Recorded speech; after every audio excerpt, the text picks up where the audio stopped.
Kakori Conspiracy was a planned robbery that took place on a railway track between Lucknow and Kakori. We, the members of HRA, a revolutionary organization, were responsible in looting this for fundraising. The train was carrying money bags in the guard's cabin, from where the Britishers allegedly transferred precious stones, metal, and money from India to the British Treasury. HRA is a revolutionary organization established in 1924. Its objective is to vacate Britishers from India and establish a Federal Republic of the United States of India through an organized and armed revolution. I was introduced to HRA and was declared district organizer of Shahjahanpur and headed the arms division. As time went by, a number of my friends joined me, some of the important people being Ashfaqullah Khan, Thakur Roshan Singh, Rajendra Lahiri and Chandrasekhar Azad. HRA was facing a situation where debts were eating up the volunteers.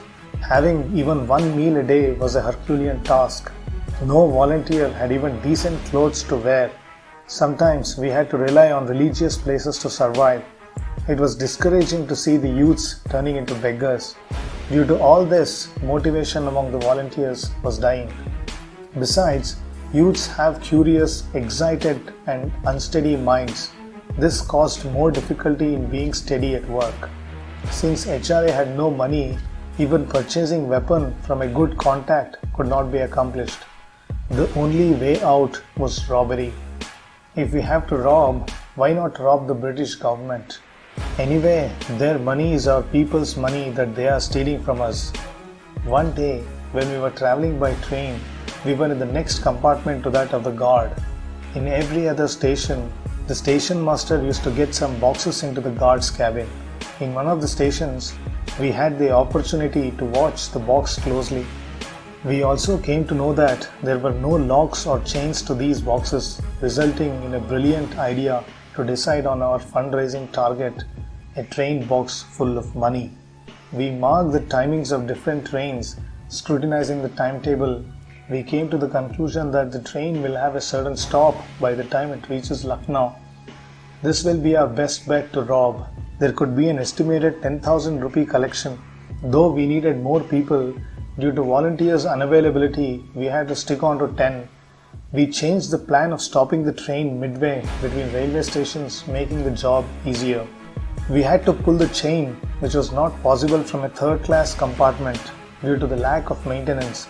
So we had to rely on the second-class compartments. We pulled the chain, stopped the train and started walking towards the guard's compartment.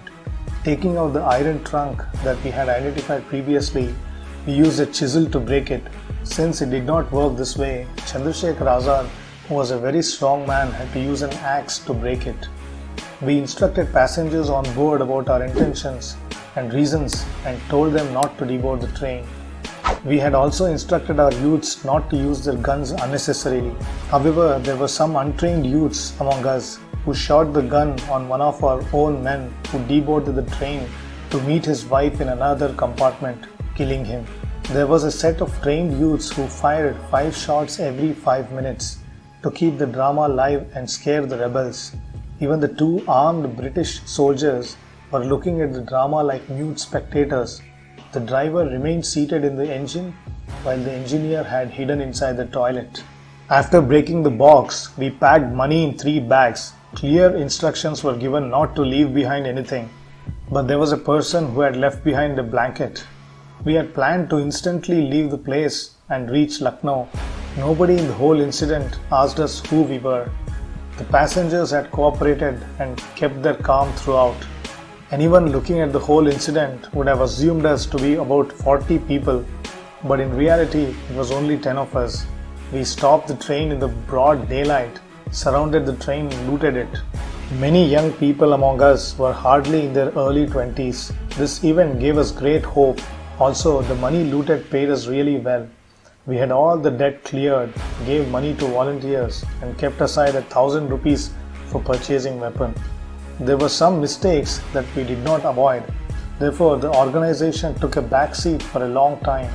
Unexpectedly, some volunteers backfired. There was a traitor in the arms, a snake in the backyard. They attacked us and we were all caught. What we thought to be a prized necklace and hung around the neck turned out to be a serpent to kill us without trace.